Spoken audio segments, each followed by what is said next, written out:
اعوذ باللہ من الشیطان الرجیم بسم اللہ الرحمن الرحیم۔ السلام علیکم مائی یوٹیوب فیملی، کیسے ہیں آپ سب؟ امید ہے کہ خیریت سے ہوں گے۔ آج میں آپ کے لیے جو ٹاپک لے کے آئی ہوں وہ ہے احکام مساجد۔ آج میں احکام مساجد کے بارے میں آپ کے ساتھ تھوڑی سی باتیں شیئر کروں گی۔ مسجد کا معنی ہے سجدہ گاہ۔ اس سے وہ مقام مراد ہے جسے نماز کے لیے مخصوص کر کے وقف کر دیا جائے۔ مذہبی لحاظ سے انتہائی مقدس مقام ہے۔ ان کے تقدس کے پیش نظر انہیں بیت اللہ یعنی خدا کا گھر کہا گیا۔ اگرچہ خدا تعالیٰ کسی گھر میں آباد نہیں ہوتا، لیکن وہ اپنے نام پر بنائے ہوئے گھر کو اپنی تجلیات کا مرکز بنا دیتا ہے۔ اس لیے ان کی عظمت، اہمیت، آداب اور حقوق کو شریعت نے بہت واضح بیان کیا ہے۔ رسول اللہ صلی اللہ علیہ وسلم کا ارشاد گرامی ہے، میرے لیے ساری زمین کی جگہ اور پاک بنا دی گئی ہے، لہٰذا میرے امتی جہاں بھی نماز کا وقت آئے پڑھ لیا کریں۔ رحمت عالم صلی اللہ علیہ وسلم نے فرمایا، اللہ تعالیٰ کو شہروں اور بستیوں میں مسجدیں بے حد پسند ہیں۔ اللہ تعالیٰ نے ان گھروں کی تعظیم کا حکم دیا اور فرمایا ان میں اللہ تعالیٰ کا نام لیا جائے۔ بے شک مسجدیں اللہ ہی کی ہیں، لہٰذا اللہ کے ساتھ کسی کو ہرگز نہ پکارو۔ رحمت عالم صلی اللہ علیہ وسلم نے فرمایا، مسجدیں اللہ کے گھر ہیں اور یہ آسمان والوں کو ایسا منور دکھائی دیتی ہیں جس طرح زمین والوں کو آسمان میں ستارے چمکتے نظر آتے ہیں۔ شریعت نے تفصیل سے مسجدوں کی اہمیت کے بارے میں اس طرح کہا ہے کہ ہر نماز کے وقت اپنے منہ سیدھے رکھو اور اس کے خاص فرما بردار ہو کر اسے پکارو۔ بے شک اللہ کی مسجدوں کو وہ آباد کرتا ہے جو اللہ تعالیٰ پر اور قیامت پر ایمان رکھتا ہے، نماز قائم کرتا ہے اور زکوٰۃ دیتا ہے۔ رسول اللہ صلی اللہ علیہ وسلم نے فرمایا، مسجدیں زمین پر اللہ کا گھر ہیں اور اللہ رب العزت کے ذمہ ہے کہ وہ مساجد میں آنے والوں کا اکرام کرے۔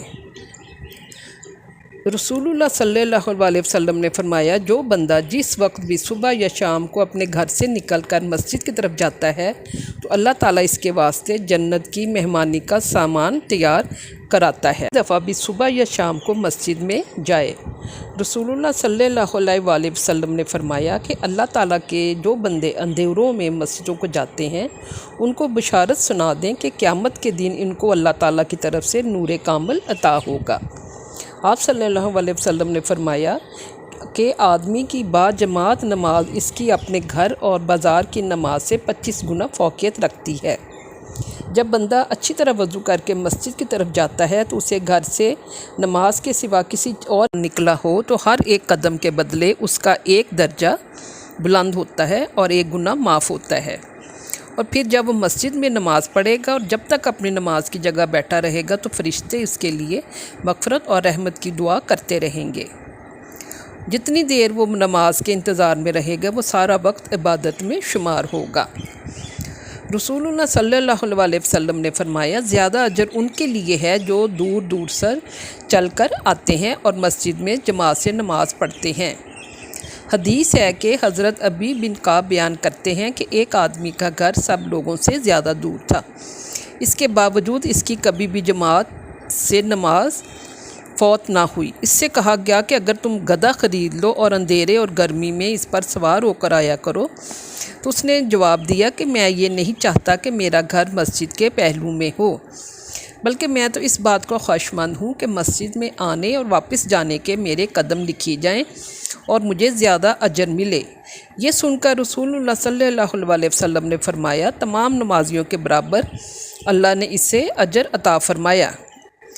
آپ صلی اللہ علیہ وسلم کا ارشاد ہے کہ جب تم جنت کے باغوں سے گزرو تو آسودہ ہو کر کھایا پیا کرو۔ صحابہ رضی اللہ عنہ نے عرض کیا، یہاں دنیا میں جنت کے باغ کون سے ہیں؟ تو آپ نے فرمایا، مسجدیں۔ پھر دریافت کیا گیا کہ آسودہ ہو کر کھانے سے کیا مراد ہے؟ تو آپ نے فرمایا کہ یہ دعا پڑھ لیا کرو، سبحان اللہ والحمدللہ ولا الہ الا اللہ واللہ اکبر۔ آپ صلی اللہ علیہ وسلم نے فرمایا کہ بے شک اللہ تعالیٰ کے نزدیک مسجد کعبہ شریف کی طرح برگزیدہ ہیں۔ آپ صلی اللہ علیہ وسلم نے فرمایا محلوں میں مسجدیں بناؤ اور ان کی صفائی اور خوشبو سے معطر کرنے کا اہتمام بھی کرو۔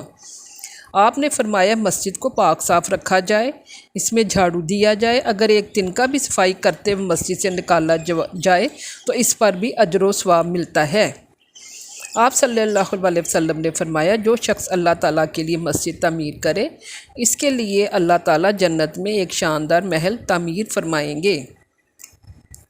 آپ صلی اللہ علیہ وسلم کا ارشاد گرامی ہے کہ مسجد میں داخل ہوتے وقت یہ دعا پڑھیں، بسم اللہ والسلام علی رسول اللہ اللہم اغفر لی ذنوبی وافتح لی ابواب رحماتک۔ آپ نے فرمایا جب مسجد سے باہر نکلیں تو یہ دعا پڑھیں، بسم اللہ والسلام علی رسول اللہ اللہم اغفر لی ذنوبی وافتح لی ابواب فضلک۔ حضرت انس بن مالک رضی اللہ تعالیٰ عنہ سے روایت ہے کہ مسجد میں داخل ہوتے وقت پہلے دایاں قدم رکھا جائے اور باہر نکلتے وقت پہلے بایاں قدم نکالا جائے۔ حدیث ہے کہ آپ صلی اللہ علیہ وسلم کا ارشاد گرامی ہے جس آدمی نے کوئی بدبودار پیاز یا لہسن کھایا ہو وہ ہماری مسجد کے قریب نہ آئے، کیونکہ جس چیز سے آدمیوں کو تکلیف ہوتی ہے اس سے فرشتوں کو بھی تکلیف ہوتی ہے۔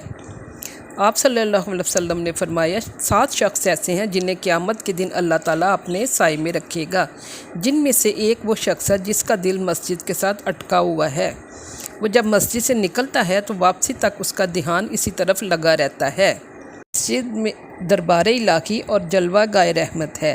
ایسے مقدس اور پرجلال دربار میں دنیا کی باتیں قطعاً نازیبا نامناسب ہیں۔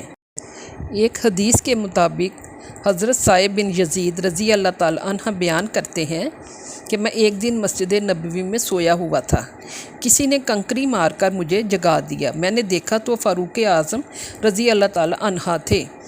آپ نے 2 آدمیوں کی طرف اشارہ کیا کہ وہ مسجد میں شور و غل کر رہے ہیں اور مجھے کہا کہ انہیں پکڑ کر میرے پاس لے آؤ۔ میں ان کے حکم کے کہنے کے مطابق ان دونوں کو آپ کی خدمت میں لے آیا۔ حضرت عمر رضی اللہ عنہ نے ان سے پوچھا کہ آپ کہاں کے رہنے والے ہو؟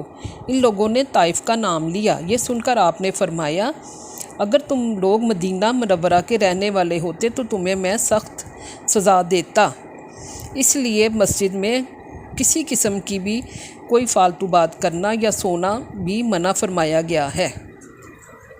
لیکن اگر کوئی اعتکاف کی نیت کر لے تو یہ پھر مسجد میں سونا اور کھانا یہ دونوں چیزیں جائز ہوتی ہیں۔ امید کرتی ہوں کہ آپ کو بھی یہ ویڈیو پسند آئے گی اور مجھے اور آپ کو اس ویڈیو سے کچھ اچھا سبق حاصل کرنے کی توفیق اللہ تعالیٰ عطا کرے۔ آپ اسے لائک کریں، سبسکرائب کریں اور شیئر کریں۔ انشاءاللہ پھر کسی نئی ویڈیو کے ساتھ آپ کے سامنے حاضر ہوں گی۔ تب تک کے لیے اللہ تعالیٰ ہم سب کا حامی و ناصر ہو۔ اللہ حافظ۔